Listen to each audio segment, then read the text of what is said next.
नमस्कार, बहुत स्वागत है आपका। मैं हूं सूर्या त्रिपाठी और आप देख रहे हैं हमारी खास पेशकश। चीन में लगातार वैज्ञानिकों और शोधकर्ताओं की मौतें हो रही हैं। हालांकि इन मौतों के पीछे की वजह किसी को नहीं पता है।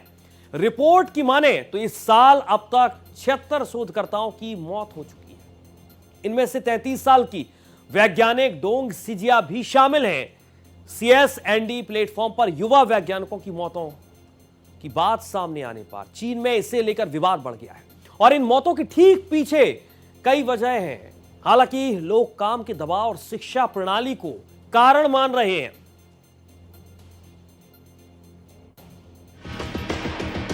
चीन में युवा वैज्ञानिकों की मौत।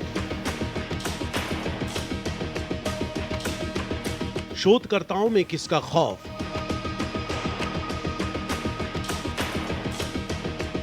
शिक्षा व्यवस्था पर सवाल उठे। काम का दबाव बना जंजाल।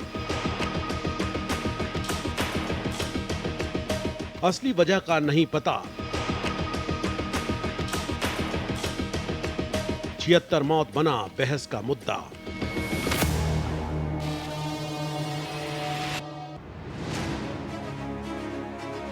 विज्ञान हमेशा मानव सभ्यता की सबसे बड़ी उपलब्धि रहा है। नई खोजें, नई तकनीकें और बेहतर जीवन, ये सब वैज्ञानिकों की मेहनत और समर्पण का परिणाम है। लेकिन अगर वही वैज्ञानिक जो समाज के भविष्य को गढ़ रहे हैं खुद असमय मौत के मुंह में चले जाएं, तो ये केवल एक त्रासदी नहीं बल्कि चेतावनी है। हाल के महीनों में चीन से जो खबरें आई हैं वो दुनिया के वैज्ञानिक समुदाय को चिंता में डाल रही हैं। देश के कई प्रतिष्ठित विश्वविद्यालयों और शोध संस्थानों में दर्जनों युवा वैज्ञानिकों की अचानक मौतें हुई हैं। कुछ दिल का दौरा पड़ने से, कुछ ब्रेन हेमरेज से और कुछ तनाव की वजह से बेहद कम उम्र में दुनिया से विदा हो गए।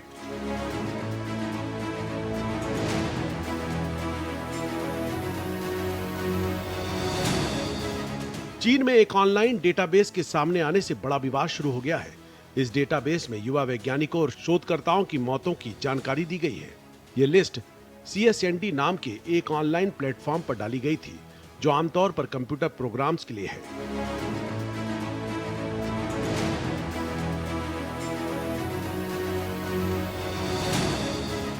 रिपोर्ट के अनुसार इस साल अब तक 60 साल से कम उम्र के 76 शोधकर्ताओं की मौत हो चुकी है। वहीं पिछले साल 44 लोगों की मौत हुई थी। इस रिपोर्ट के सामने आने के बाद लोगों में चिंता बढ़ गई है कि क्या चीन के शिक्षा और शोध क्षेत्र में कोई खतरनाक रुझान दिखाई दे रहा है। सबसे कम उम्र की मौत का मामला वैज्ञानिक डोंग सिजिया का है, जो नॉनजिंग यूनिवर्सिटी में समुद्र विज्ञान की असिस्टेंट प्रोफेसर थी। उनकी उम्र सिर्फ 33 साल थी।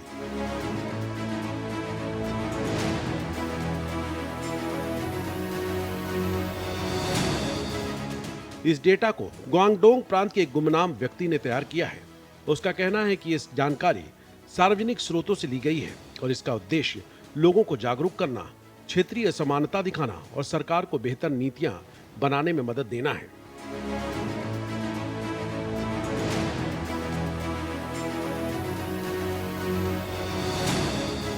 लेकिन इस डेटा ने बड़ी बहस छेड़ दी। बहुत से लोगों ने कहा कि यह तरीका संवेदनहीनता को दिखाता है। कुछ लोगों ने पूछा कि क्या यह डेटा सार्वजनिक करने से पहले वैज्ञानिकों के परिवारों की अनुमति ली गई थी।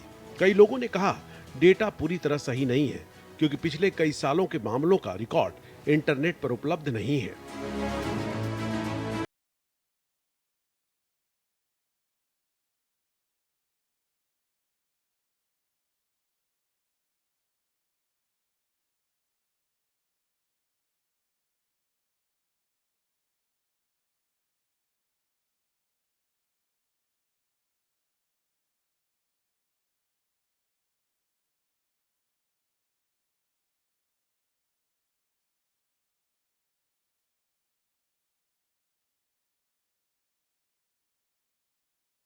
जैसे कठिन विषयों से जुड़े थे।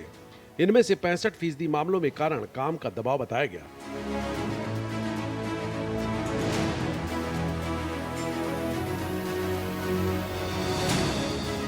इससे चीन की शिक्षा व्यवस्था पर सवाल उठे हैं, खासकर अप या आउट सिस्टम पर। इसमें शोधकर्ताओं को 6 साल में टारगेट पूरा करना होता है, वरना उन्हें नौकरी से निकाल दिया जाता है। लगातार फंड की कमी, लंबा कामकाजी समय और मानसिक दबाव इन मौतों के पीछे माने जा रहे हैं।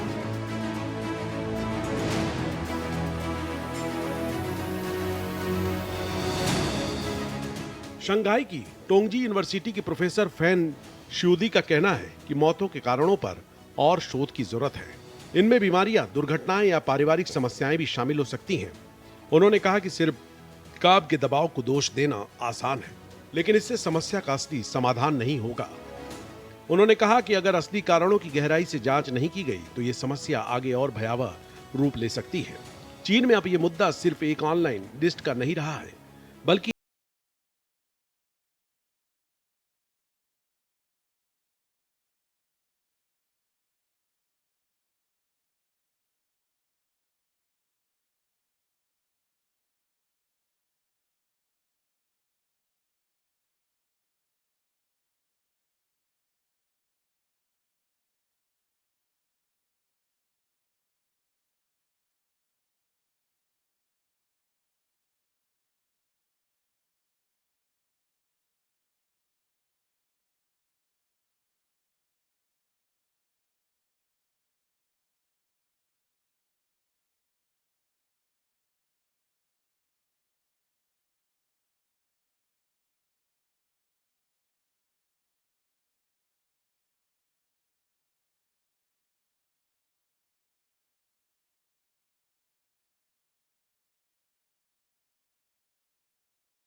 तो लोग उन्हें कमजोर समझेंगे।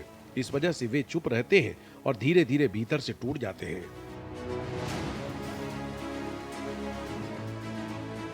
विश्व स्वास्थ्य संगठन के मुताबिक चीन में उच्च शिक्षा क्षेत्र के कर्मचारियों में तनाव और नींद की कमी दुनिया में सबसे ज्यादा पाई जाती है, लेकिन वहां विश्वविद्यालयों में मानसिक स्वास्थ्य परामर्श या काउंसलिंग की सुविधा बहुत सीमित है।